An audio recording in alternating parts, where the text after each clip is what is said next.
여러분 안녕하십니까, 이재진입니다. 여러분과 함께 사회보험법을 이번에 공부를 같이 하게 됐습니다. 반갑고요. 우리가 공부할 사회보험법에 대해서 먼저 좀 간단히 말씀드릴게요. 이 사회보험법이 전체적인 법체계에서 사회법에 속한다고 이야기를 해요. 그리고 이제 사회법의 대표적인 예가 사회보험법, 그리고 이제 여러분들 주요 과목으로 이제 공부를 하실 노동법, 그리고 이제 뭐 여러분 공부하는 별로 상관이 없지만 경제법이 또 있어요. 뭐 공정거래법이라든가 소비자보호법, 이런 것들을 사회법이라고 해요. 그러면 이 사회법이 뭐냐? 여러분들은 이제 크게 이렇게 알고 계실 거예요. 법이라고 하면은 사법이 있고요, 공법이 있어요. 사법의 바로 대표적인 예가 민법과 상법이에요. 그리고 공법의 대표적인 예가 헌법, 행정법, 그리고 각종 소송의 절차법이 있어요. 민사소송법, 행정소송법,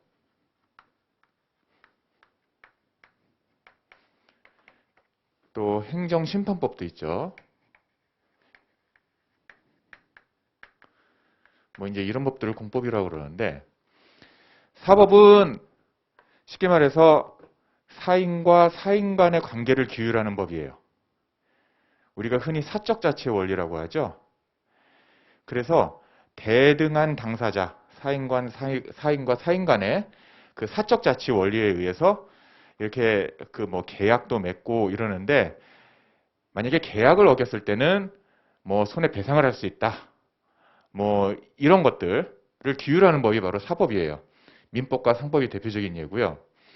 반면에 공법은 국가가 우월한 위치에서 공권력을 행사하는 거고, 그리고 그 사인은 그 공권력에 의해서 뭐 처분을 받거나 이랬을 때 이제 우월한 위치에 있는 국가와 사인 간의 관계를 규율하는 법이 공법이에요. 대표적으로 헌법의 경우에는 뭐 헌법을 쭉 읽어보면은 공자왈, 맹자왈 같은 얘기가 많이 있죠. 그런데 그게 단순히 선언적인 문구가 아니에요. 국가가 개인에게 이렇게 하겠다고 약속을 하는 거예요. 그리고 개인에게는 이러한 권리와 의무가 있다. 그리고 당신들도 이러한 의무는 지켜라. 라고 하는 게 이제 헌법이에요. 그리고 이제 헌법에 의해서 그 선언된 그러한 내용들이 그 하위법에 의해서 이제 구체화가 돼요. 제가 좀 이따 말씀드릴게요. 다시 한번. 그리고 이제 행정법, 행정법의 경우에도 각종 이제 행정청, 행정기관, 이러한 행정법이 상당히 다양하게 많이 있어요. 이러한 국가의 그 행정기관과 그 사인 간의 관계를 규율하는 법이 행정법이다. 이제 이렇게 이해를 하시면 되고, 민사소송법, 행정소송법 이런 것들도 소송을 할 때는 국가가 이러이러한 절차에 의해 가지고 소송을 진행을 할 것이다. 이런 것들을 이제 규정한 법이 이제 소송법이에요. 그래서 사인이 국가에게 소송을 진행해 주세요. 법원이 소송을 진행해 주세요라고 할 때는 이러이러한 요건을 갖춰야 되고, 국가는 그 소송법의 절차된 진행에 따라서 소송을 진행을 할 것이라고 약속한 법이 바로 소송법이에요. 심판법도 마찬가지예요. 행정심판법도 행정청의 처분에 대해서 사인이 불복을 한다면은 이 행정심판을 요구를 했을 때 국가가 어떠한 절차에 의해서 심판을 진행을 할 것인지를 규정한 법이 바로 행정심판법이에요. 자, 이렇게 공법의 영역이 있고 사법의 영역이 있는데, 예를 들어서 이제 또 이럴 수가 있습니다. 국가라고 해가지고 다 공법의 관계에서만 사인과 이렇게 규율이 되는 게 아니에요. 예컨대 국가라고 하더라도, 국가기관이라고 하더라도 뭔가 이렇게 사기업이랑 그냥 계약을 맺은 거예요. 뭐 물품 구매 계약, 물품 공급 계약 이런 것들을 맺었다면은 이거는 공법의 영역이 아니라 사법의 영역인 거예요. 국가가 사인과 대등한 위치에 서가지고 대등하게 계약을 맺었다면은 그거는 어떤 규율을 받느냐? 바로 사법의 규율을 받아요. 그러면은 사회법이란 무엇이냐? 원래 과거에는 공법 아니면 사법이 있었지 사회법이라는 게 존재하지는 않았어요. 뭐 이제 저희가 태어나기 훨씬 이전의 얘기지만 그런데 어느 순간 공법과 사법만으로는 규율할 수 없는 그러한 영역이 이제 존재를 하게 된 거예요. 대표적으로 자, 우리가 근로계약을 맺었을 때 사실 기업과 근로자는 사인과 사인이라고 볼 수 있어요. 대등 당사자다. 이렇게 가정을 하고 볼 수도 있습니다. 그런데 막상 이들 간의 계약 관계를 보니까 기업이 사업주가 경제적으로 우월한 지위에서 근로자에게 이 사적 자체의 영역이라고는 하지만 계약적인 어떤 그 우월한 지위에서 이 횡포를 부리는 거예요. 해고를 마음대로 한다던가. 예, 그리고 이제 근로자가 다쳤을 때 뭐 신경도 안 쓰고 그냥 뭐 다 내일부터 나오지 말라고 한다던가. 이런 이제 부당한 사례가 발생을 하니 이거를 그냥 둬서는 안 되겠다. 근데 이건 또 공법의 영역은 아니잖아요. 그래서 기본적으로는 사법의 영역이라 하더라도 국가가 일정한 수준에서 개입을 하는 거예요. 예를 들어서 근로기준법에 규정되어 있는 근로자의 권리를 사업주가 침해를 했다라고 했을 때는 거기에 대해서는 국가가 개입을 하겠다. 그리고 그렇게 개인의 권리를 근로기준법에 정해진 개인의 권리를 침해를 하는지 안 하는지 종종 국가가 감독도 하겠다. 그래서 뭐 근로감독도 나오겠다. 그리고 개인이 만약에 피해를 입은 사례가 있으면은 국가에게 진정을 넣어라. 그러면은 국가가 해결해 주겠다. 일정 정도 개입을 해 주겠다. 이렇게 공법과 사법의 중간 영역에서 원래는 사법의 영역이었는데 국가가 일정 정도 개입을 함으로써 질서를 바로잡는 그러한 이제 역할을 하겠다고 생긴 법이 사회법이 되는 거예요. 사회보험법만 해도 생각을 해봅시다. 만약에 우리가 사회법 중에 대표적인 법이 산재보험 있지 않습니까? 그리고 고용보험 있지 않습니까? 그런데 산재보험의 경우에도 국가가 개입을 안 하고 가만히 있으면 좀 전에 제가 이제 예를 들었듯이 어떤 사람이 일을 하다가 다쳤어요. 회사가 나몰라라 하는데 이 사람이 여기에 대해서 구제를 받고 싶어요. 민법밖에 없다고 그러면은 이 민법에 의해서 이제 손해배상 청구를 해야 돼요. 그런데 소송에 의해서 손해배상을 진행을 하려면 아시겠지만 변호사도 사야 되고 그리고 또 상당한 기간이 걸리잖아요. 그리고 돈이 있는 사업주가 예를 들어서 이 사람 괘씸하니까 우리가 대법원까지 가보자라고 그러면은 뭐 3년, 4년, 5년이 걸릴 수도 있는 문제예요. 그러면은 경제적으로 열악한 지위에 있는 근로자는 뭐 대법원까지 가기 전에 포기할 수도 있고요. 굶어 죽을 수도 있습니다. 예. 뭐 굶어 죽기 전에 다친 부위가 악화돼가지고 이제 그거에 의해 가지고 이제 그 사망에 이르는 그런 불행한 일을 당할 수도 있고요. 이런 여러 가지 것들을 고려를 했을 때 이걸 그대로 놔두면 안 되겠다라고 해서 근로기준법에도 재해보상에 관한 규정이 있고요. 그리고 근로기준법보다도 더 특별한 보호를 위해서 산재보상보험법을 또 만든 거예요. 만들어가지고 일단 기본적으로 회사에서 일하다가 다쳤으면은 일단 산재로 보상을 해줄게. 예, 이렇게 된 겁니다. 그래서 사회보험법 역시도 사회법의 일종이고 좀 전에 말씀드린 대로 근로기준법 이제 설명을 드렸지만 노동법도 이제 결국 사회법의 일종이고요. 경제법만 하더라도 이제 이렇습니다. 우리가 민법과 상법의 영역에서 사인과 사인 간에 자유로이 그 경제활동을 하면서 경쟁을 하다가 누군가 1등을 차지하면서 거의 시장을 독점을 해요. 사적 자체의 원리에 의하면 그냥 놔두면 돼요. 자유방임 체제에 의하면. 그런데 국가가 가만히 보니 이 독점의 피해가 너무 심한 거예요. 예, 한 기업이 독점을 하면은 어떻게 됩니까? 가격을 자기 마음대로 올리고 그리고 이제 물품의 그 퀄리티도 점점 이제 열악해질 수 있고요. 이윤을 많이 남기기 위해서. 뭐 이제 이런 여러 가지 이제 폐해들이 이제 보이니까 예를 들어서 독과점 규제법 뭐 이제 이런 것들을 만들어 가지고 너희들이 독과점을 하게 되면은 우리가 일정하게 우리가 개입을 해 가지고 너희들을 규제할 거야. 이제 이렇게 만드는 거예요. 공정거래법도 마찬가지고요.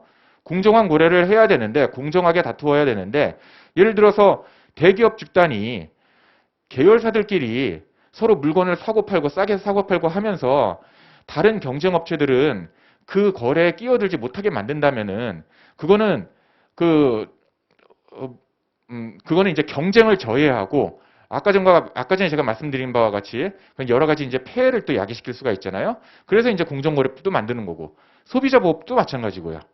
예, 이러한 여러 가지 법들이 전부 다 그 원래는 사적 자치의 영역이었으나 국가가 일정 정도 개입을 해야지만 그 건전한 사회 발전에 그 도움이 될 수 있겠다라고 판단해서 만든 법이 사회법이다. 이제 이렇게 이해를 하시면 되겠습니다. 자, 제가 이걸 왜 이렇게 길게 설명을 드렸냐? 여러분들이 공부하시는 법이 그리고 공부하시는 과목이 어떤 의미를 갖고 있는지 여러분들이 그 공감을 하셔야지 공부가 훨씬 의미 있어져요. 그래야지 여러분들의 공부가 괴롭지가 않아요. 사실 공부 자체는 괴롭잖아요. 예? 가만히 앉아가지고 예, 책 이렇게 보고 있으면은 뭐 어느 누가 공부를 즐겁다고 하겠습니까? 일부 극소수를 제외를 하고는요. 그래서 스스로 계속해서 이렇게 공부를 하실 때 의미를 부여를 해주셔야 돼요. 의미를 부여하는 가장 좋은 방법은 이걸 내가 왜 공부하는지 예, 스스로 의미 부여를 할 수도 있지만은 또 하나의 방법은 그 과목의 존재 의미 자체를 이제 찾는 거예요. 그래서 이제 제가 말씀을 드린 거고요. 그래서 여러분들이 이제 공부하실 법이 사회보험법이 이제 1차 과목이고 노동법은 1차 및 2차 과목이고 민법은 1차 과목이고요. 그리고 행정소송법 2차 과목이고 행정심판법이 2차 과목이고요. 민사소송법은 2차 과목인데 선택 과목이죠. 자, 이 공부들 보세요. 여러분들이 노무사로서 노동법은 당연히 알아야 된다. 예. 이거는 뭐 더 이상 이야기를 안 하겠습니다. 뭐 노동관계 전문가라고 그러는데 노동법을 모르면 안 되겠죠. 자, 사회보험법은 왜 꼭 알아야 됩니까? 예, 사회법인 건 알겠는데 사회보험법은 왜 꼭 알아야 됩니까? 자, 여러분들이 어떤 근로자를 노무사로서 이제 어떤 근로자분을 만났어요. 이분이 부당해고를 당했대요. 오늘 부당해고를 당했대요. 그래서 부당해고 구제 신청을 그러면은 저희가 대리를 해드리겠습니다. 노동위원회에 구제 신청을 넣고 그리고 이제 이유서를 써서 역시 제출을 하고 그리고 노동위원회에 노동위원회 이제 심리가 열리면은 가서 이제 그 대신 이제 그 발언을 해드리겠습니다. 이제 이런 얘기를 해요. 그냥 그렇게만 끝나면은 좋은 노무사가 아닌 거예요. 자, 해고를 당하셨으니 비자발적 이직이잖아요. 그러면은 우리 고용보험법상 보면 예, 실업급여를 받을 수가 있어요. 빨리 가서 고용센터에 가셔가지고 자 고용센터에 가셔가지고 실업에 신고를 하세요. 자, 그래서 실업급여 요건이 되는지 확인을 하시고 실업급여 요건이 된다면은 실업급여를 일단 받으면서 생활을 하세요. 이렇게 구제 신청해가지고 부당해고가 사실 어떻게 판정이 날지 모르잖아요. 이런 것들을 이제 말씀을 해주셔야 되는 거예요. 그리고 이분이 혹시라도 또 부상까지 입고 나왔어요. 업무상 부상까지 입고 나왔어요. 여기 다치셨네요. 이건 왜 다치셨어요? 아, 일하다가 다쳤습니다. 아, 그러면은 산재 신청도 하셔야 되겠네요. 자, 근로복지공단에 가셔가지고 산재 신청을 하세요. 자, 이런 절차들을 알려주셔야 될 거 아니에요. 산재 신청을 하면은 일단 그 다친 부위 그 3일 이상 그 요양을 요하는 경우에는 요양급여를 받을 수가 있고요. 요양급여라는 게 다른 게 아니라 병원에 가셔가지고 공짜로 치료받으실 수 있는 거예요. 치료비는 근로복지공단에서 대줄 거예요. 만약에 산재 승인이 난다면. 그리고 또 이 일을 못하는 동안 이 부상 때문에 일을 못한다. 이런 경우에는 휴업급여를 받을 수도 있고요. 그리고 그게 이제 2년 이상 됐는데 부상 부위가 너무 심해가지고 중증 장애 등급의 수준이다. 라 그러면은 예, 그 상병 부상연금도 받을 수가 있고요. 뭐 이런 것들 쭉 설명을 해줘야 될 거 아니에요. 그래야지 뭔가 좀 전문가답기도 하겠지만 전문가다워 보이기도 하겠지만은 그게 그분에게 실질적으로 도움도 되잖아요. 예, 진정한 노무사로서 도움을 드려야 되지 않습니까? 자, 그렇기 때문에 사회보험법도 당연히 배우셔야 되는 거예요. 자, 그러면 민법은 왜 배우냐? 자, 노동법이 민법의 특별법이에요. 이 관계가. 제가 아까도 말씀드렸지만 원래는 공법과 사법이 있었고 사법이 대표적인 게 이제 민법인데 민법의 영역만으로는 해결이 안 되는 부분이 있어가지고 사회법을 만들었다고 했잖아요. 그 중에 하나가 노동법이고. 자, 그러면은 원래 다르게 얘기하면은 특별법에 없는 규정은 일반법의 규정에 따라요. 그리고 다른 한편 왜 특별법인 노동법에 이렇게 규정이 되어 있는지 제대로 이해를 하려면 또 일반법인 민법을 이해를 해야 돼요. 대표적으로 근로기준법 20조에 위약예정의 금지가 있어요. 위약예정이라는 건 뭐냐면 예컨대 이런 겁니다.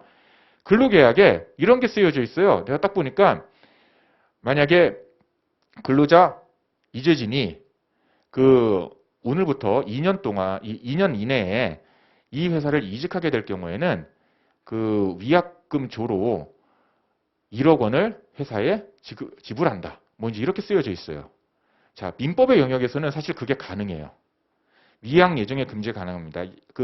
계약을 어기고 위반하고 계약을 파기하고 이랬을 때 그 일종의 벌금조로 그 어떤 손해가 실손해가 얼마나 발생했는지를 묻지 않고 얼마를 내가 문다 상대방에게 이게 가능합니다. 민법상으로는 민법 398조에 그게 가능하다고 되어 있어요. 그런데 그 398조의 예외로 근로기준법 20조에 위약예정의 금지가 되어 있는 거예요. 자, 이거를 민법과 그 노동법의 관계를 이해하는 것과 이해하지 않는 것과는 그 이해도에 대해서도 상당한 차이가 있겠죠. 그리고 이제 또 하나 이제 이럴 수가 있습니다. 노동법의 특별법은 또 그 근로기준법의 재해보상 관련 규정에 또 특별법은 또 산재보상보험법이에요. 산재보상보험법에 의해서 그 보상받지 못할 수 있는 산재보상보험법의 적용 대상이 되지 않는 사람의 경우에는 근로기준법의 재해보상의 규정에 또 그 규정에 의해서 또 보호를 받을 수도 있어요.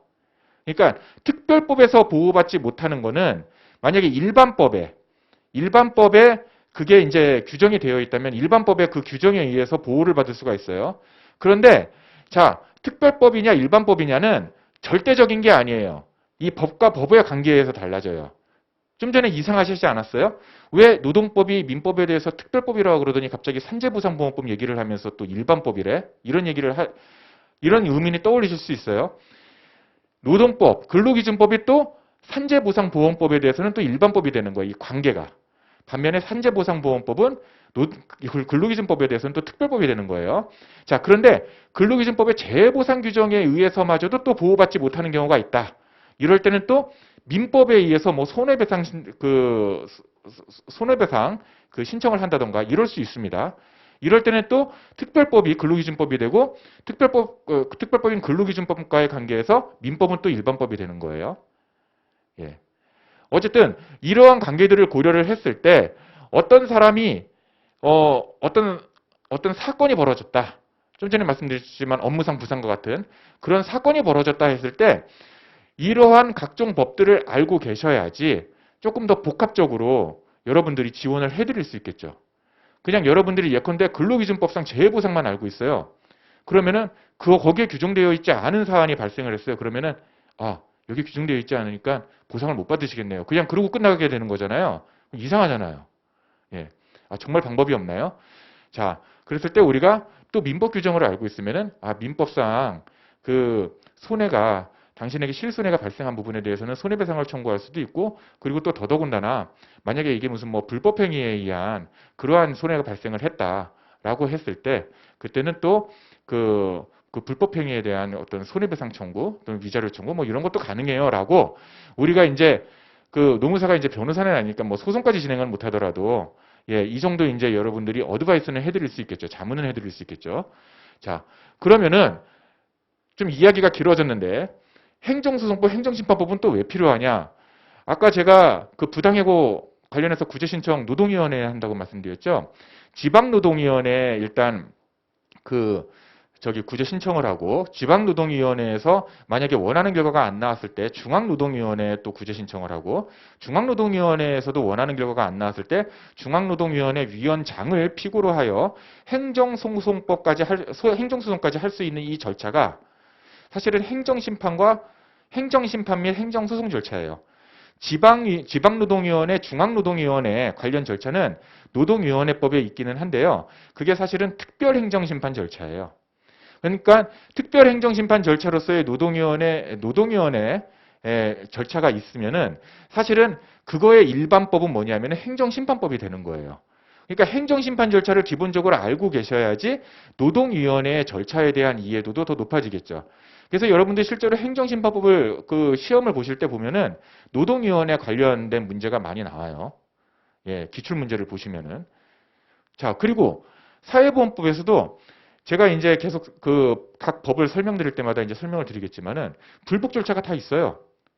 고용보험에도 불복 절차가 있고요. 산재보험에도 불복 절차가 있고 건강보험 국민연금도 마찬가지예요. 그러니까 근로자가 마음에 안 든다 또는 사업주가 뭔가 이게 마음이 안 든다. 예, 각 공단이나 예, 그 공단에서 어떤 그 처리한 어떤 처분 행위가 마음에 안 든다라고 했을 때 그때 이제 불복 절차를 진행하는 것도 사실은 다 특별행정심판 절차예요. 그래서 그 절차에 의해서 해결되지 않으면 또 행정소송으로 넘어갈 수 있어요. 그러다 보니 행정심판법과 행정소송법에 대한 기본적인 소양을 갖추고 있어야 돼요, 국민노무사는. 자, 그래서 행정소송법, 행정심판법도 알게 되는 거고요. 민사소송법은 그런 면에서는 선택 과목이죠. 왜냐하면은 필수적으로 알아야 되는 거는 아니지만은 알면은 더 도움이 되겠죠. 자, 우리가 민법 배우는 그 이유를 제가 아까 전에 설명을 드렸잖아요. 이거 민법에 의해서 해결할 수도 있을 것 같아요. 라고 이제 말씀을 드릴 때, 자문을 드릴 때 민사소송법까지 알고 있게 되면은 이 민사소송을 진행하시려면요. 소송 절차가 어떻게 되고요. 자, 이런 것들까지 설명하실 수 있다면 더 좋겠죠. 자, 그래서 이제 선택 과목으로 민사소송법도 있는 거예요. 자, 여기까지 이해를 하셨죠? 그렇기 때문에 여러분들이 공부를 하신다.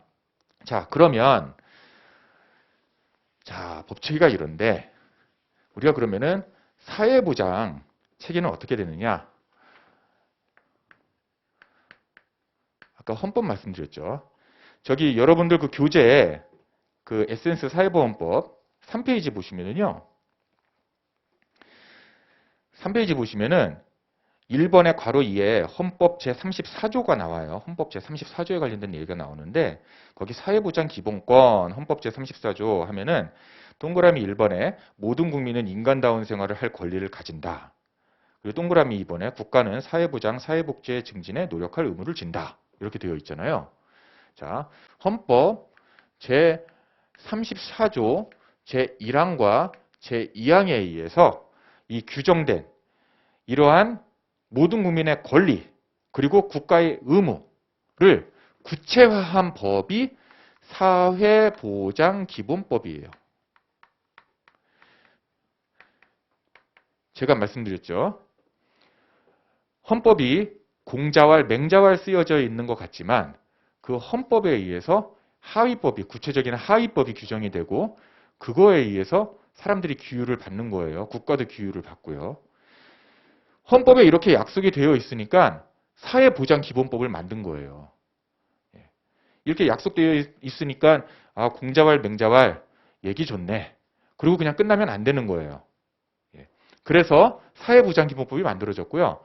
사회보장기본법에 의해서 이제 크게 이제 우리나라 사회보장체가 이렇게 되어 있습니다.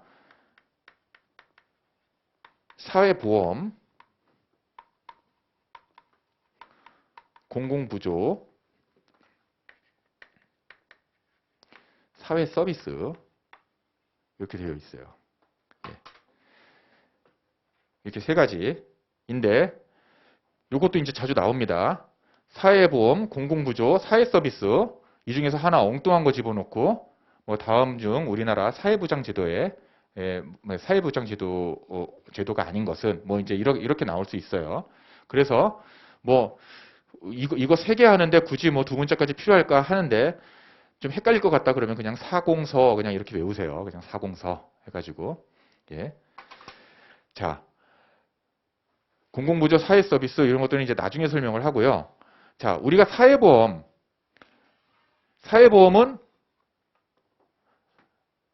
자, 고용보험이 있고요.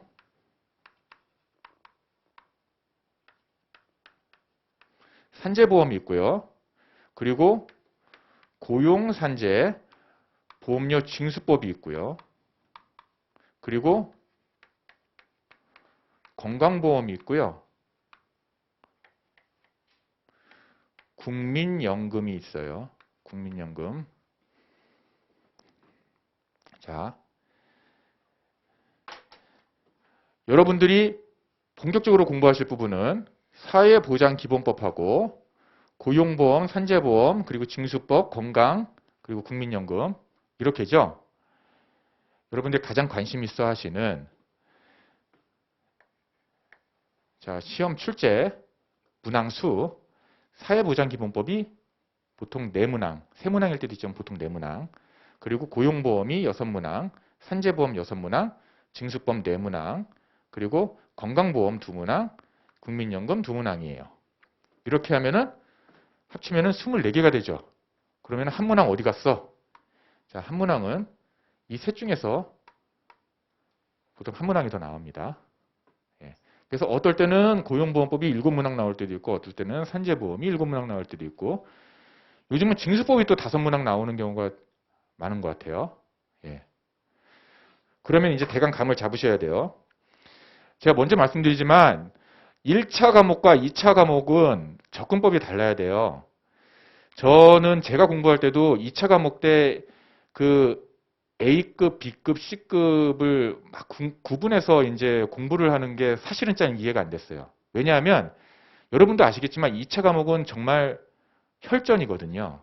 혈전이고 우리가 흔히 말하는 불이타 막 이런 게 나오잖아요. 그러면은 2차는 A, B, C 구분이 거의 의미가 없다고 봐야 돼요. 그래서 2차 과목은 정말 그 세세한 것까지도 다 공부를 한다라는 자세를 가지고 공부를 하셔야 돼요. 그리고 이제 이거는 이제 제가 그냥 저의 경험이지 뭐 자신 있게 추천드리는 건 아닌데 보통은 일반적인 수험생들은 어떻게 공부하냐면은 평소에 A, B, C급을 다 공부를 해요.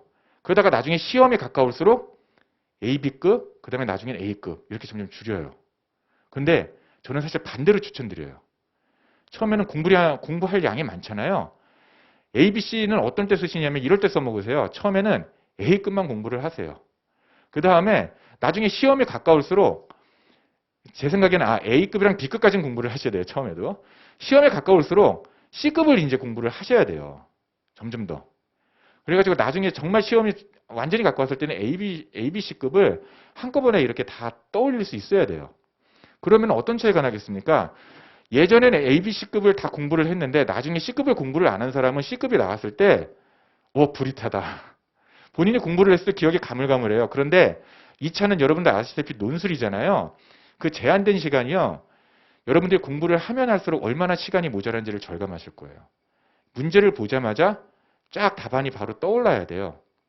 여기서도 이제 또 남녀 차이가 나요. 저도 이제 그 합격한 이후에 저희 이제 그 같이 합격했던 그 동기 수험생들한테 이제 이야기를 들었는데 그 여자 합격생들 분들이 하는 얘기가 뭐였냐면은 본인들의 전략은 머릿속에 떠오르는 거 다 쓰는 거였대요. 그런데 남자들은 악필이 많아요. 악필이 글자를 해독하는 것도 쉽지 않지만은 그래서 채점자 입장에서도 상당히 불편하지만은 본인 입장에서는 또 뭐가 불리하면은요. 필속이 느려요. 왜냐하면은 자꾸 쓰다가 뒤로 가서 다시 가필을 해요. 왜냐하면 본인이 이거 못 알아볼 것 같은데 상대방이 이런 생각이 들거든요. 제가 악필이었거든요. 그러면은 악필을 갖고 있는 악필이라는 그런 단점을 갖고 있는 남자들이 선택하는 남자 수험생들이 선택하는 방법이 뭐냐면은 머릿속에 이거저거 다 써야 될 것처럼 딱 떠올랐을 때 그중에 어떤 걸 써야 되지? 선택을 해야 돼요. 예. 왜냐하면 제한된 시간 안에 써야 되니까. 그러면은 뭐가 달라지겠습니까? 배점을 하는데 많이 쓸수록 유리하겠죠.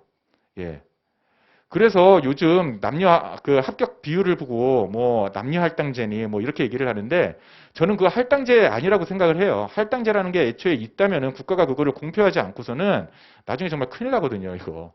예, 그리고 그런 것도 있지만은 또 하나 수험생의 수는 예를 들어서 뭐 여자가 더 적은데 왜 그 합격생 비율은 여자가 많아졌냐? 뭐 몇 년부터 뭐 이런 얘기를 하는데 그게 경쟁이 치열해지면서 그 작은 거에서 차이가 나게 되는 거거든요. 디테일한 거에서 차이가 나는 거거든요.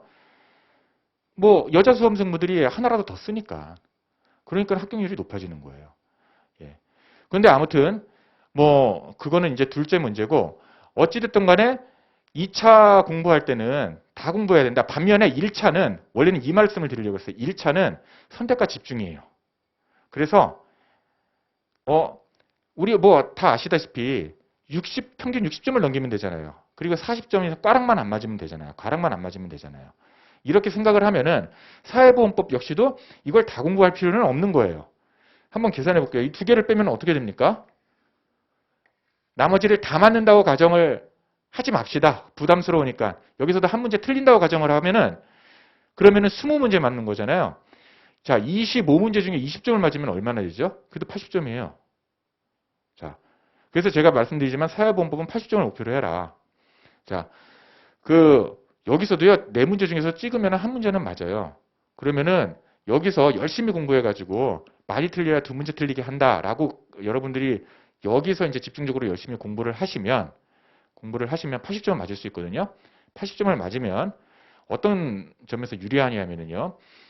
보통 이제 1차 끝난 다음에 수험생들 그 수험 카페에서 글이 막 올라오는 거 보면은 민법에서 예상외로 점수가 안 나왔어요.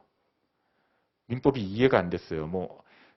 공부할 때랑 판례가 단어들이 이상하게 나와가지고 그 공부를 안 한 것처럼 생소했어요. 그리고 또 그 경제학이나 경영학 이런 선택 과목에서 예상외로 좀 그 점수가 안 나왔어요. 그래서 만약에 꽈락까지 됐다면은 그건 어쩔 수 없는 거고 그건 구제불능이고. 그런데 그래서 이제 제가 40점 겨우 넘겼어요. 이렇게 되면은요. 이거 사회보험법에서 80점 넘기면은 60점 되는 거잖아요. 하나는 40점, 하나는 80점. 그래서 사회보험법을 전략 과목으로 이해를 하셔라. 그리고 공부를 하실 때는 사회보장기금법, 고용보험, 산재보험, 그리고 징수법 여기에 집중을 하셔서 하셔라. 그리고 실제로 제가 여러분들께 강의를 할 때도 건강보험 국민연금은 체계만 알려드릴 거예요. 프레임만. 그러면은 그것만 공부하세요. 그것만 공부하시고 들어가시면 운 좋으면은 2개 다 맞을 수도 있어요. 거기 안에서 다 나오기도 해요. 그런 해가 있어요. 제가 이 기출문제를 보니까 제가 가르쳐드리는 그 작은 범위에서 다 나오는 경우도 있더라고요. 그거는 아주 운이 좋은 케이스죠. 물론 이제 그렇지 않은 케이스도 있지만은 그래서 여기서는 최소 한 문제, 운 좋으면 2문제, 이제 이렇게 건진다. 예, 이렇게 생각을 하시면은 여러분들이 그 80점 맞을 수 있습니다.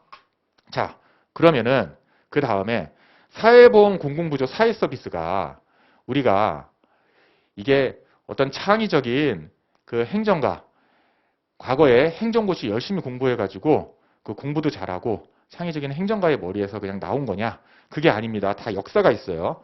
이것도 제가 간단히 말씀드릴게요. 이 말씀도 드리는 이유가 이러한 제도들이 어떤 역사를 가지고 태동을 했는지 여러분들이 아셔야지 역시 의미부여가 쉽다라는 생각에 제가 한번 좀 말씀드리려고 그래요. 자, 500년 전으로 거슬러 올라갑니다. 1500년도에요. 우리 봉건사회에 어떤 일이 발생을 하냐면요. 옛날에는요. 자, 영국입니다. 영주들이 이렇게 성 안에서 자기의 영제 안에서 소작을 해요. 소작을 해요. 여기 A 영주가 있고요. B 영주가 있고요. C 영주가 있어요. 이렇게 소작을 해요. 소작을 하면 소작농들 어디서 살았냐? 이 밖에서 공지라고 있어요. 공지. 그러니까 어느 영주에도 속하지 않은 공지. 공지에서 자기들 나름대로 이제 마을을 이루고서 그리고 이제 여기에다가 이렇게 자기들이 추가적으로 이제 먹고 살 일종의 텃밭이죠. 텃밭을 이제 또 이렇게 만들어서 이제 또 살았어요. 그러니까 소작료만으로는 먹고 살기 힘드니까는 이렇게 이제 또 먹고 살았던 거예요. 그런데 이제 1500년 들어서 어떤 일이 발생하냐면은 여러분들이 그 축구로 유명한 리버풀 그리고 이제 맨체스터 이런 데가 이제 대표적인 공업 도시잖아요. 그런 도시들에서 이제 과거에 어떤 일이 발생하냐면 이제 모직 공업을 이제 시작하는 거예요. 이거 공장입니다. 공장 굴뚝에 연기나는 거예요. 여기서 이제 모직 공업을 시작하는 거예요. 자, 공업이 발달을 하면은 뭐가 필요해요? 원재료가 필요하죠. 원재료에 모직의 원재료 양털이죠. 야, 그럼 양을 길러서 양털을 깎아가지고 좀 팔면은 좀 돈이 되겠네. 영주들이 이제 이렇게 생각을 하고 여기서 이제 공지에서 사는 사람들을 이제 몰아내는 거예요. 이 텃밭 다 없애고 그리고 여기에 양을 키우기 시작했어요. 양을 키우기 시작했어요. 그러니까 이제 이 사람들이 소작료만으로는 못 살겠으니까는 이 공업이 발달하는 도시 쪽으로 이제 가기 시작하는 거예요. 이 사람들이. 그런데 이제 이 사람들이 이렇게 가면은 여기 공장에 취직하면은 그나마 다행인데 취직도 못하고서 그냥 이렇게 불황자 이렇게 살게 되는 거예요. 점점 이제 이게 여기에 이제 불황자가 이제 들끓기 시작했어요. 이 다 그 불황민들. 자, 이 불황민들이 이제 들끓기 시작했어요. 그래서 이제 이러한 비참한 사회 현상을 가지고서 유토피아에 이제 실제로 토마스 모어가 그렇게 썼어요. 영국에서는 순한 양이 사람을 잡아먹습니다. 라는 구절이 있어요. 예. 유토피아에 그런 구절이 있어요. 이게 이 사회 현상을 이야기를 한 거예요. 그리고 이 사회 현상을 뭐라고 불렀냐면은 인클루저 운동이라고 불렀어요. 양을 키우면서 여기는 내가 키우는 양이 여기는 내가 키우는 양이 있는 땅이야라고 해가지고 인클루저 울타리를 쳤어요. 그래서 이제 그걸 인클루저 운동이라고 불러요. 원래는 인클루저 현상이라고 부르는 게 맞겠죠. 운동이라는 거는 어떤 그 주도적인 집단 또는 주도적인 주동자 뭐 이런 사람들이 이제 막 이끄는 걸 보통 운동이라고 하는데 어쨌든 그 인클루저 운동이라고 이름 붙여가지고 이제 사람들이 이야기를 해요. 자, 이런 일이 발생을 하니 결과적으로 엘리자베스 1세 여왕 입장에서 보면은 이 사람들이 사회 불만 세력으로서 사회 전복을 할 수도 있겠죠. 정권의 안정을 위해서 고민을 하다가 1601년도에 만든 게 자, 구빈법입니다. 구빈법이에요. 이게 뭐냐면은 소위 공공부조의 효시라고 불러요. 공공부조.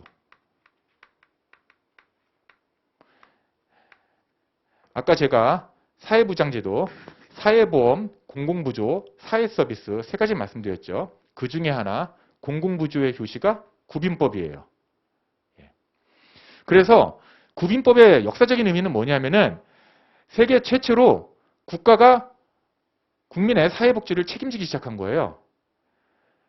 이게 여러분들 사피엔스라는 책 아세요? 유발 하랄이라고 사피엔스라는 책에도 나옵니다. 국가가 국민의 복지에 대해서 책임을 지기 시작한 건 언제냐면은 자본주의가 발달하면서부터다 이런 얘기가 나와요. 딱 이거잖아요. 인클루저 운동이 대표적으로 다 자본주의가 발달하면서 생긴 현상이거든요. 예? 그거잖아요. 그러면은 그전에는 복지를 어떻게 했었느냐? 여러분 혹시 성경을 읽어보신 적 있는지 모르겠는데 성경의 구약에 이런 구절이 나와요. 형이 죽었는데 동생이 아내를 취해야 돼요. 근데 동생이 아내를 취하기를 싫어해요. 그래가지고 나중에 그 동생이 벌을 받아요. 이런 구절이 나와요. 그러면은 우리가 봤을 때는 이 성경에 근친상간이 나오네? 말도 안 되는 막 이렇게 얘기를 하는데 예전에는 그게 복지였어요. 왜냐면은 시족사회 이럴 때는 그 육체적인 힘이 생활을 보장을 해줬잖아요. 그러면은 그 가정을 이루고 사는데 남편이 죽으면은 아내와 그 자식들은 달리 살 방법이 없었던 거예요. 그래서 그 시족 사회에서 뭔가 이제 그 사람에 대해서 별도의 방편을 마련해 주거나 그 중에서 이제 대표적인 방법이 가장 이제 아주 먼 옛날에는 이제 그 형제간이라든가 친척 간에 누가 걷어주는 거죠, 그 가족들을. 그 걷어주는 방법이 이제 말하자면은 재혼을 다시 하는 거예요. 예. 그런 방법이었거든요. 그래서 이제 예전에는 복지를 이제 그런 식으로 해결을 했던 거예요. 시족사회에서 해결을 하거나 가정 내에서 다른 가족들이 해결을 해주거나 또는 이제 뭐 종교적으로 이제 수도원에서 해결을 해주거나 사실 이때 이 불황자들 중에서는 그런 사람들도 많았어요. 예전에는 수도원에서 이렇게 수용됐던 사람들. 그 사람들이 이제 더 이상 이제 그 수도원에서는 수도원에서는 수용이 안 돼가지고 이제 나온 사람들도 이제 그때 마침 있었거든요. 예. 어쨌든 좀 이야기가 길어졌는데 공공부조는 사실 이때부터 생겼다. 이 말씀을 먼저 하나 드리고 그리고 이제 1700년대, 1800년대까지 우리가 잘 아는 산업혁명이 진행이 되죠. 자, 이 산업혁명 하면은 떠오르는 얘기가 우울한 자본주의다 이런 얘기를 많이 해요. 우울한 자본주의다. 왜냐하면은요. 산업혁명 시절에는 우리가 이야기하는 근로기준법 같은 그리고 노조법 같은 이런 노동법이 없었어요. 예. 제가 아까 그 민법, 공법, 사법 그리고 사회법 책에 말씀드리면서도 말씀드렸죠. 자, 그러한 그 자유방임주의 그러한 체제에서는 노동자가 절대적으로 불리한 상태예요. 그러니까는 뭐 최저임금법도 없다. 그러면은 그냥 뭐 우리 지금으로 얘기하면 10,000원, 20,000원 주고 그냥 하루 종일 일을 시킬 수도 있는 거예요. 그리고 소년에 대한 어떤 그 노동의 규제가 없다라고 그러면은 7살, 8살짜리도 노동을 하는 거예요. 실제로 여러분들이 검색 사이트에 그 산업혁명 시대 우울한 자본주의 치면은 그런 그림들이 나와요. 소년들이, 어린애들이 광산에서 일을 하거나, 그리고 또 노동자들이, 돈이 있는 노동자는 관에서 자고, 돈이 없는 노동자는, 그나마도 이제 더 저임금에 시달리는 노동자는 관에서도 못 자가지고요. 그냥 앉아가지고 이 줄 있잖아요. 빨랫줄 같은데 이렇게 자기 몸을 이렇게 엎어갖고 그렇게 자기도 해요. 그게 이제 실제로 사진에 있어요. 한번 보세요. 자, 이런 시대였어요. 이런 시대다 보니까는 그 1800년대 넘어서 뭐가 태동해요? 자, 사회주의 사상, 공산주의 사상이 이제 태동을 하는 거예요. 자, 이게 1700, 1800 하면서 이제 막스의 사회주의, 공산주의가 태동이 돼요. 그런데 이게 1800년대 중반 이후에 어디서 이제 맹위를 떨치게 되면 이제 독일 같은 경우에 이런 사회주의, 공산주의, 사회주의 공산주의자분들이 당을 만들어 가지고 의회에 진출을 하기 시작을 하는 거예요. 그리고 이제 이때 마침 또 에두하르트 베룬슈타인이라고요.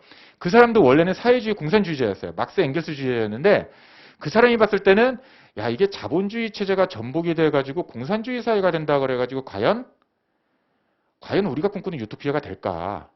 어차피 그냥 권력을 잡는 집단만 바뀌는 거 아니야? 그러면은 굳이 뭐 공산주의 혁명 이런 걸 할 필요가 있겠어? 지금 현재 자본주의를 좀 더 개량해 가지고 잘 살기 좋은 곳으로 만들어 가지고 우리가 잘 살 수 있지 않을까라고 해서 이제 그 베룬슈타인이라는 사람이 또 만든 게 이제 사회민주주의예요. 그 사람이 그 주장한 이념이 이 사회민주주의가 이제 지금 북유럽을 중심으로 해 가지고 그 실제로 많은 그 정권이 사실 사회민주주의에 바탕을 두지 않았습니까? 어쨌든 이런 것들이 이제 득세를 하니까 특히 독일에서 여러분들 철혈 재상 아시죠? 비스마르크가 이걸 보니까 어떤 생각이 드냐 하면은 이거 그대로 뒀다가는 국가가 전복되겠다. 자, 재밌죠? 엘리자베스 1세 여왕이 구빈법을 만들 때도 만들게 된 동기는 뭐였냐면은 정권이 전복될까봐 그 사회의 안정을 위해서 만든 거예요. 비스마르크도 마찬가지예요. 자, 이들이 이제 이렇게 해가지고 의회에 진출하고 국가가 전복될 위험에 처해져 있으니까 우리가 좀 방어막으로서 뭘 만드느냐? 사회보장 제도를 하나 만들어야 되겠다라고 해가지고 이제 비스마르크가 만든 게 원래는 비스마르크가 재해보상, 지금으로 말하면 이제 산재를 먼저 주장을 했어요. 그런데 그게 이제 그 정치 세력들 내에서 이제 받아들여지지 않으니까는 처음 만든 거는 건강보험이에요. 건강보험을 먼저 만들고 그 다음에 재해보험을 또 만들고 이제 어쨌든 비스마르크에 의해서 이제 또 사회보험이 만들어집니다. 예. 사회보험이 만들어져요. 자, 이렇게 이제 1800년도 후반까지 가다가 1917년도에는 무슨 일이 일어나냐면은 러시아에서 볼셰비키 혁명이 발생을 해요. 레닌에 의해서 볼셰비키 혁명이 발생을 해요. 볼셰비키 혁명이 발생을 하니까 이게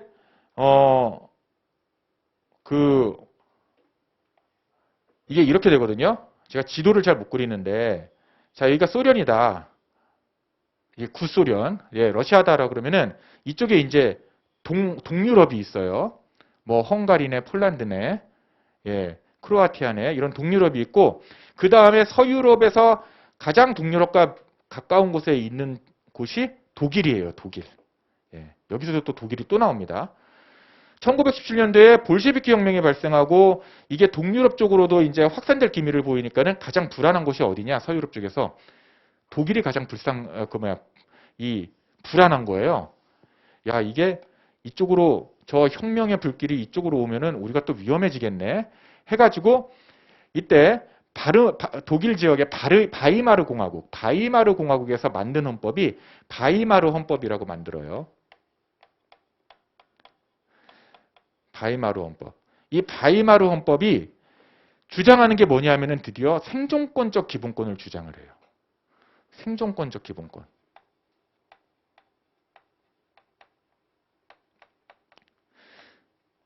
이게 과연 무엇이냐? 이게 바로 우리로 얘기하면은 헌법 제34조 얘기예요. 아까 전에 말씀드렸던. 그리고 헌법 제34조에 의해서 그걸 기초로 해서 만들어진 사회보장 기본법. 이 얘기입니다. 이게 무슨 의미를 갖고 있느냐? 생존권적 기본권이 그 전에는 자유권적 기본권만 있었어요.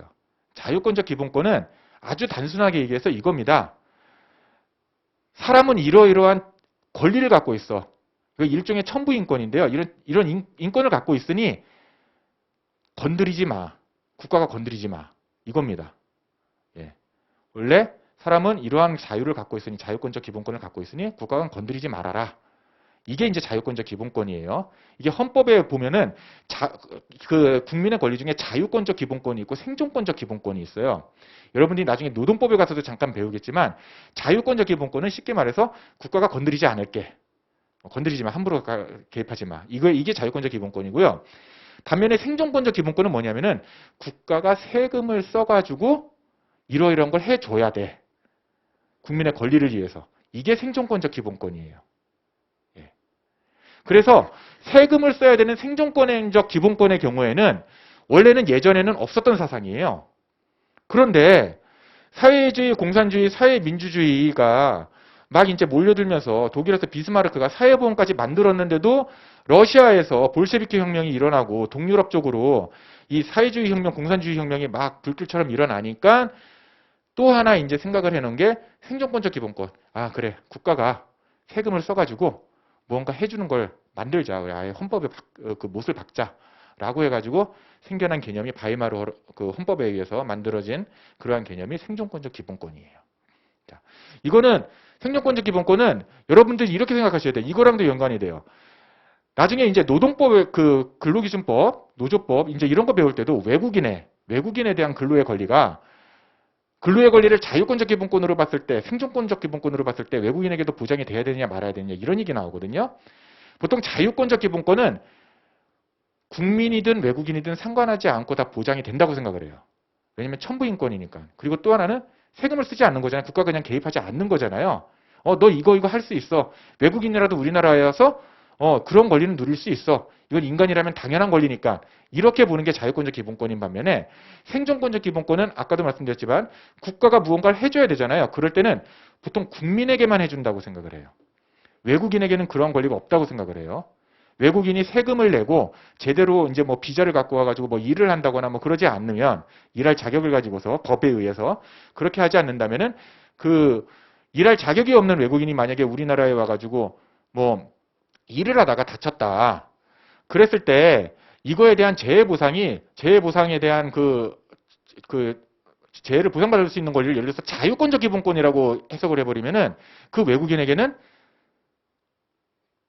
그걸 해줘야 돼요. 그렇죠? 자유권적 기본권이래요. 그런데 생존권적 기본권이다라고 하면은 해줄 필요가 없는 거예요. 예, 이렇게 되는 겁니다. 그래서 어쨌든 이 생존권적 기본권의 바탕을 둔 게 사실은 우리 사회보장 제도기도 해요. 이 사회보장 기본법 하에서 지금 우리가 사회보험 공공부조 사회서비스를 하잖아요. 그러다 보니 이건 사실은 시험에 나오는 얘기이기도 합니다. 사회보험은 그 상호주의라고 얘기해요. 상호주의. 원칙은 상호주의예요. 상호주의가 뭐냐 하면은 자, 외국이 우리나라 국민에 대해서 해주는 것만큼 우리도 그 외국인에 대해서 해줄 거야. 이게 상호주의입니다. 그래서 우리나라 국민이 예를 들어서 중국에 가가지고 뭐 고용보험을 얼마만큼 받는다. 그만큼 우리도 중국 국민에 대해서 이만큼 해주겠다. 이런 게 이제 상호주의인 겁니다. 예. 상호주의의 그 대표적인 예가 국민연금이에요. 국민연금. 이게 나중에 나오니까 뭐 또 적으실 필요는 없고 아무튼 그래서 생존권적 기본권이 상호주의인 이유도 그거예요. 왜냐하면은 국민의 세금을 써가지고 국가가 뭔가를 해줘야 되는 거니까는 예, 국가가 뭔가를 해줘야 되는 거니까는 상대방 국가도 우리나라 국민에 대해서 그렇게 해주는가 거기에 따라서 해준다는 게 바로 상호주의입니다. 예, 여기까지 말씀을 드렸고, 자, 그 다음에 이렇게 이제 생존권적 기본까지 제정을 해가지고 어떻게 해서든지 공산주의의 물결을 막으려고 이제 했는데 1929년에 뭐가 발생하냐면은 세계 대공황이 발생을 해요. 대공황. 뭐 이때는 이제 그 사회주의자, 공산주의자들은 드디어 자본주의의 모순이 터졌다. 뭐 그 기업이 이윤만을 추구를 하다가 예, 이윤만을 추구를 하고 대량 생산을 하다가 결국 이제 그 물건이 안 팔리니 그게 이제 쌓이고 쌓이다가 그 모순이 쌓이고 쌓이다가 대공황이 발생했다. 뭐 이제 드디어 자본주의는 망한 거 아니냐. 뭐 이제 이런 얘기를 하고 있었는데 1930년대에 들어가지고 그 뉴딜 정책, 미국에서 뉴딜 정책을 하죠. 뉴딜 정책을 펼치죠. 뉴딜 정책을 펼칠 때만 해도 기존의 경제 이론으로는 이게 사실은 설명이 안 되는 거였어요. 그런데 대공황을 극복하고자 루즈벨트 대통령이 뉴딜 정책을 펼치는데 마침 그 뉴딜 정책을 펼치기 시작한 지 얼마 안 돼 가지고 영국에서 케인즈 이론을 또 만들어요. 케인즈 이론을 발표를 해요. 발표. 케인즈 이론은 뭐냐면은 죄송합니다. 여기서도 이제 제가 악필인 게 이제 다시 한번 보이는데 여기서 자꾸 더 덧칠을 하지 않습니까? 자, 케인즈 이론이 뭐냐면 원래는 시장은 그냥 놔둬야 된다. 시장이 자체적으로 기능을 한다. 이게 이제 이 애덤 스미스 때부터 보이지 않는 손에 의해서 시장이 적절하게 잘 효율적으로 움직이니 건드리지 말아라였잖아요. 그런데 케인즈 이론은 뭐냐면은 시장도 실패할 때가 있어. 대표적으로 대공황 봐라. 그럴 때 국가가 적절하게 개입을 해줘야 된다. 국가가 이러이러한 통화정책, 이러이러한 재정정책을 썼을 때 이렇게 그 시장이 그 적절하게 움직일 수가 있는 거야. 라는 거를 이론적으로 증명한 게 케인즈 이론이에요. 자, 그러니까 사실상 뉴딜 정책을 이제 뒷받침하는 이론이 돼버렸죠. 자, 이러면서 이제 서서히 이제 자유방임 경제 체제에서 국가가 이제 개입을 하는 그런 그 어떤 실질적인 그런 사례도 발생을 하고 그리고 또 이론도 이제 그 생겨난 거예요. 그리고 이제 이렇게 가다가 1940년대 들어가가지고는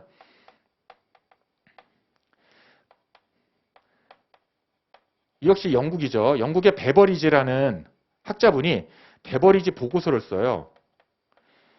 자, 재미있게도 이 케인즈도 그렇고 베버리지도 그렇고 둘 다 영국의 경제학자인데 원래는 이 두 분이 모두 다 사실은 전통적인 자본주의 체제를 옹호하는 그러한 경제학자였어요. 그런데 시대가 안 그러니까 현실이 보이는 게 그게 아니니까는 이분은 케인즈 이론을 만들었고 베버리지는 이때 뭘 쓰냐면 이제 여러분이 잘 아시는 요람에서 무덤까지 그 영국의 그 사회복지 정책 있잖아요. 그 사회복지 정책에 그 기반이 되는 이론적 기반이 되는 베버리지 보고서를 쓰는 거예요. 예. 원래는 전통적인 그 자유방임주의 학자였는데 이걸 쓰고 이때 마침 영국의 노동당이 정권을 잡아가지고 베버리지 보고서를 실제로 정책에 반영을 해요. 그래서 그 가장 대표적인 게 뭐냐면은 내셔널 헬스 서비스라고 해가지고 내셔널 헬스 서비스 영국에서 여러분들 아시겠지만 영국은 그 의료가 무료예요. 이게 바로 이때 만들어진 거예요. 내셔널 헬스 서비스. 의료가 무료예요. 이거는 이제 우리가 그 사회 서비스의 영역이라고 봐야 될지 공공부조의 영역이라고 봐야 될지 이제 정확하게 이제 딱 이렇게 정의는 안 되는데 어쨌든 내셔널 헬스 서비스 무료 의료 서비스가 이제 이렇게 그 제공이 돼요. 제공이 되면서 어떤 문제가 발생을 하냐면요. 자, 부상당한 사람이 이제 무료로 치료를 받고요. 노인분들이 적절한 의료의 지원을 받지 않았다면은 돌아가셨을 노인분들이 이제 그 연명을 하게 되고요. 치료를 받고 연명을 하게 되고 이제 그 집에서 이제 요양을 해야 되는 이제 이런 상황이 발생을 합니다. 그리고 이때 마침 1950년대, 60년대 되면서 또 북유럽을 중심으로 해갖고 여성의 사회 진출이 이제 활발해져요. 여성의 사회 진출이 활발해지니까는 자, 돌봐야 될 노인들도 생기고 자, 그리고 또는 그 부상자들 뭐 장애를 입으신 분들 이제 이런 분들도 이제 집에 있고 그리고 거기에 덧붙여가지고 이제 아이들도 이제 돌봐야 되고 집에서 여성들 대신에 뭔가 이렇게 돌봄 서비스를 해야 될 상황들이 많아진 거예요. 그래서 그 돌봄 서비스를 국가가 대신해 준다. 대신 이제 뭐 수익자 부담의 원칙에 의해서 국가가 이거를 해줬을 때, 그러한 서비스를 제공해줬을 때 당신들은 일정 정도 돈을 내라. 이게 바로 이제 사회 서비스가 되는 거예요. 사회 서비스는 쉽게 말해서 각종 돌봄 서비스라고 이해를 하시면 돼요. 예, 각종 돌봄 서비스. 각종 돌봄 서비스. 왜 생겨났냐? 베버리지 보고서를 위시한 이러한 그 의료 서비스를 비롯해서 국가의 그 어떤 그 국민의 건강을 관리하는 그러한 지원 체계가 이제 강화되고 더불어서 여성의 사회 진출이 활발하게 진행이 되면서 돌봄 서비스가 필요해졌다. 그거를 이제 국가가 대신해준다. 그게 사회 서비스예요. 자, 이렇게 근 500년의 역사를 통해서 만들어진 제도예요. 우리 그 사회보장 제도가. 그리고 우리나라의 사회보장 제도는 이러한 유럽에서 발달한 사회보장 제도를 우리나라의 실정에 맞게 역시 우리나라 현대사에서 박정희 대통령 시대부터 해가지고 그 전두환, 노태우, 김영삼, 김대중 대통령 이렇게 계속 이제 이어져 오면서 제도를 발달시켜 온 거예요. 보험 제도를 이제 하나씩 만들어가고 하면서요. 자, 지금 일단 제가 간단하게 우리 사회보험에 대해서 그리고 이제 우리나라 사회보장 제도에 대해서 좀 오리엔테이션을 해드렸고요. 이제 잠깐 한 5분 정도 쉬었다가 우리 사회보장 기본법부터 설명을 드리도록 하겠습니다. 예, 감사합니다.